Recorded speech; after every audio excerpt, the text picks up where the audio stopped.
Obviously, we're not there to achieve a defeat. And so we want some sort of a success.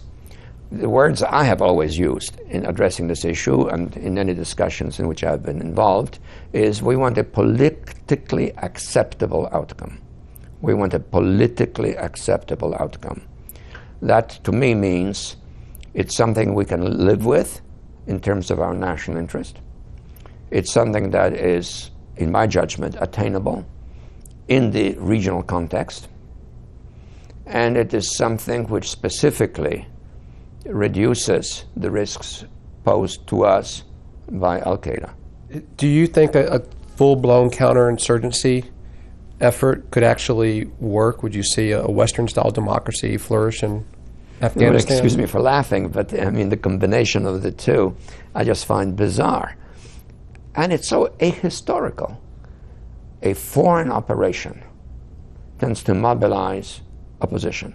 And the more intense and large scale it is, the larger the opposition becomes. And therefore, when we talk about counterinsurgency, we have to feed into the equation how will the people in that country react at some point if we become the principal mechanism for the counterinsurgency. In other words, if Afghans are fighting the Taliban, counterinsurgency can succeed. If we are fighting the Taliban, the chances are that if we give 40,000 more troops for counterinsurgency against the existing levels of the Taliban, in a year from now, we may be fighting Taliban levels that are 25% higher. And then we have to send more troops in, et cetera, et cetera. Could a further buildup in Afghanistan lead to this being Obama's Vietnam? Well, if we pursue wrong policies, you can call it Obama's Vietnam, you can call it anything else, or it might be something quite new, but it'll still be pretty bad.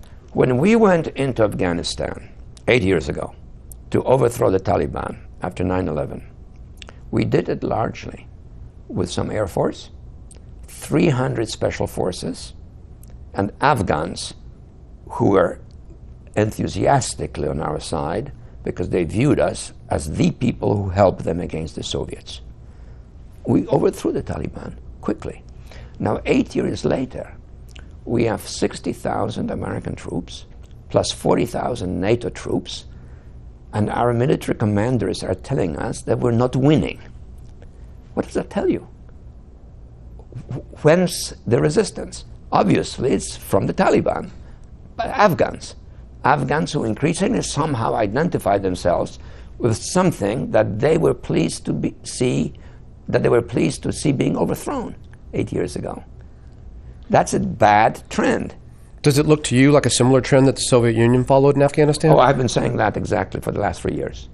I've been saying the Soviets went into Afghanistan on the erroneous assumption that using communists, Afghan communists, from the big cities, they could create a communist society in Afghanistan. And they discovered within a year that they were viewed universally as enemies. Well, we are doing to some extent the same, basing ourselves on what we view as Western Afghans, democratic Afghans, or even imposing elections on them for which they're not prepared. And 8 years after our involvement, we're beginning to discover that it's rough going. So I think it's high time we draw some lessons from it.